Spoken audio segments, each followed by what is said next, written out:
wanted not to make this video, but I'm probably gonna have to make it. So, as all you know about the Sony and Marvel deal and whatever the fuck not, it's pretty much is that Sony and Marvel had decided to split up, and because Marvel won 50% of the product, and Sony said, fuck that, we don't even care. So they decided that, well, Spider-Man's gonna go back to Sony. And well, that's just tough luck for Marvel. And well, nothing has been official yet, because Sony and Marvel had not officially said that, Spider-Man will go back to Sony, but a lot of people believe that he just will. And we got this article today. Marvel just announced the MCU's perfect Spider-Man replacement. First of all, there is no replacement for Spider-Man. Spider-Man is Spider-Man. There's no Spider-Boy, no Spider-Woman. It's Spider-Man.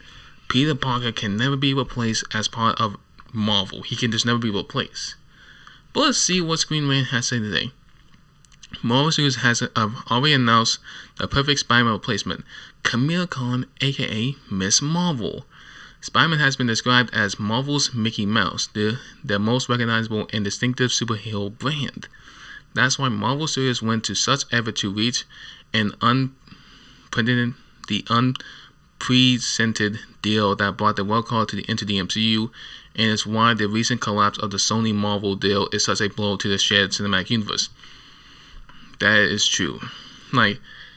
Because he's such a big part of the MCU that, you can't just kill him or take him out, because he's supposed to be the next. A lot of people hate he's the next Tony Stark, or he's Tony Stark Jr., and I get that. A lot of people don't like that. I get that. But Miss Marvel as the next Spider-Man replacement, it just doesn't work. When Stan Lee and Steve Ditko created Spider-Man, they envisioned him as the ultimate everyman hero.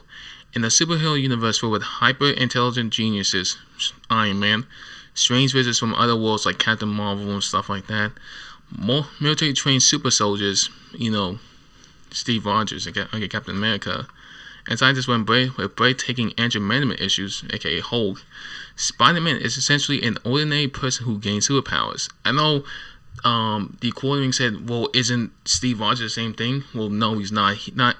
An everyday person will not just go to the army, Not unless they really want to, but not every single person wants to. According to Lee himself, the idea of Spider-Man came from the surge in teen demand for comic books, and he envisioned as a character teens could identify with.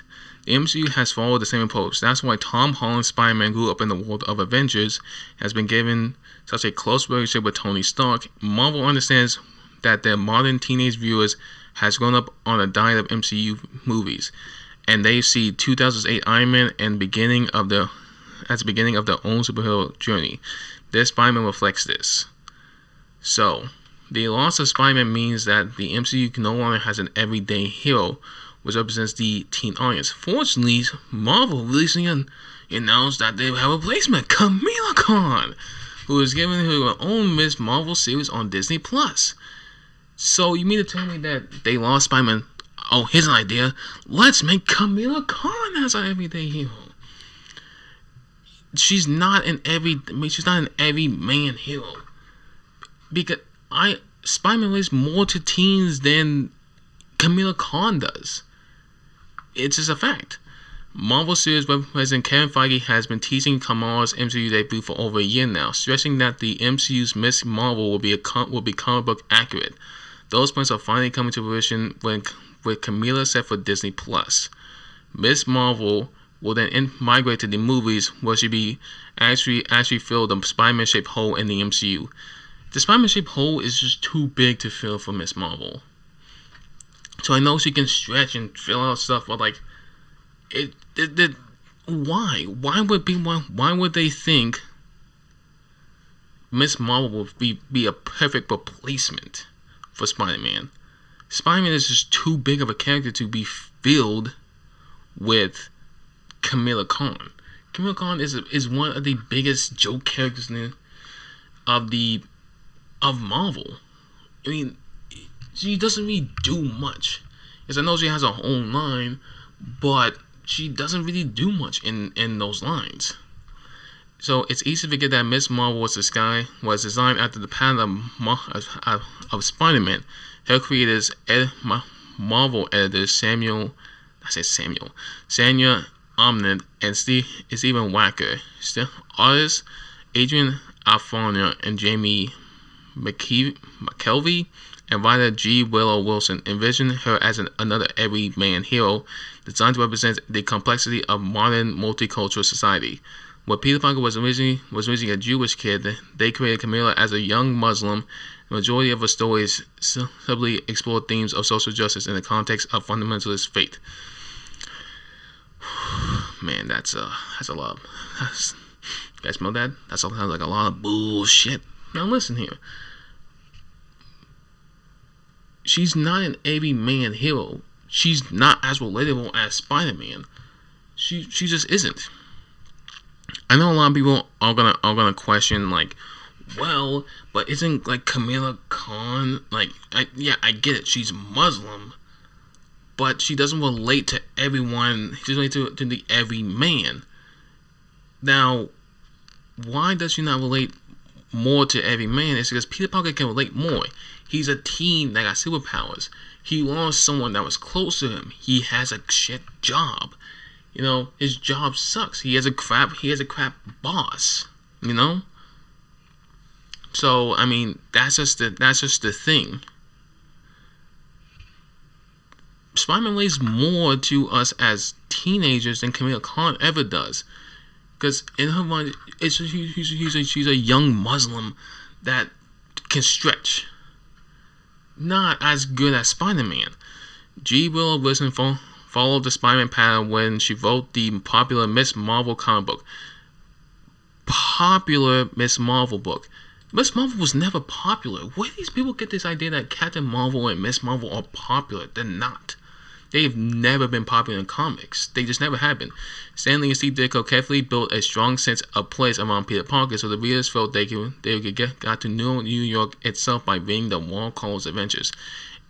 In the same way, Wilson ensured that her Miss Marvel run gave Camilla a sense of what she called particularity, truly making her feel as though she sits in the real place. Wilson showed the same dedication to Camilla's supporting cast, working hard to flesh them out so Camilla felt as though she was interacting with real people. It's hard to reproduce the effect on the big screen, which may well be why Marvel Studios has chosen to introduce their version of Miss Marvel on Disney+. They get to take their time building her world and strengthening her supporting cast before moving into the big screen. Like the MCU's Peter Parker, Kamala Khan is even a superhero fan, although in Camilla's case, her idea is Captain Marvel, not Tony Stark. Okay, one, they didn't have a streaming service for Spider-Man because they realized Spider-Man is a bigger character than Kamala Khan ever has been. And why is that in the sense of, why does Kamala Khan go to Disney Plus and not just right to the big screen? Is because she's not a popular character. Her character has never been really popular. No one's ever really said that Kamala Khan is a popular character. No one's ever said that. But of course they're always going to say, well, you're just a hater. You're just a sexist. You just hate women. I don't hate women. I just find it hard that people believe that Miss Marvel is a popular character. As popular as Kamala Khan's Miss Marvel may be, no, she's not. All this isn't to say that she's already became the equal of Spider-Man in terms of cultural impact. Spider-Man, okay, one, cultural impact, like, yeah, sure, she's the first, like, Muslim character. Well, actually, there was actually a Muslim character before her that came. She not that big of cultural impact. Because people act like she was the first Muslim superhero. No, she wasn't. First Marvel Muslim superhero. No, she wasn't. People forget about the past, like, nah. Those don't matter. Just as long as it was now, they were good. Brand recognition and even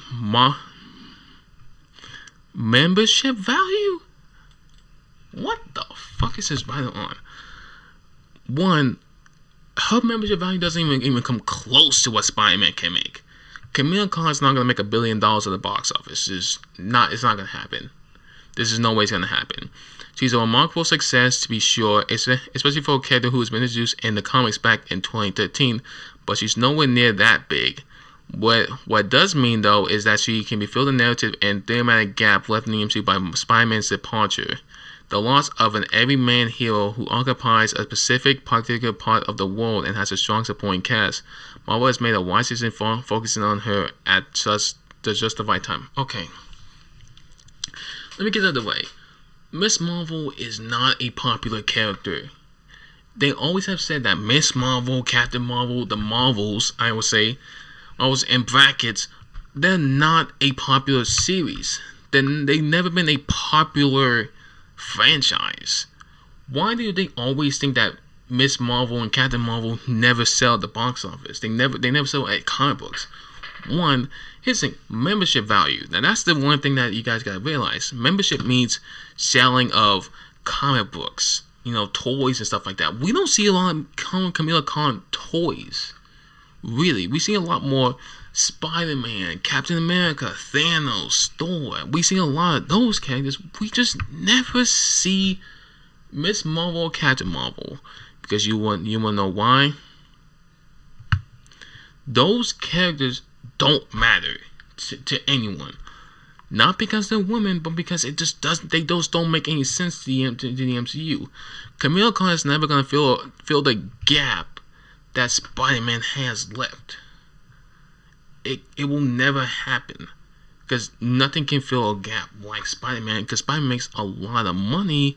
Kamala Khan probably will make around like $1 billion just because it's Marvel and it's Disney or something like that. They're gonna make money off of this. But it just won't be the same without everyone's favorite character, which is Spider-Man. Well, I mean, who knows what's gonna happen? Marvel, Spider-Man can return back, and this article just be complete bullshit. But anyway, that's my video today, guys, and I hope. I forgot to add this last part, but like and subscribe if you enjoyed this video.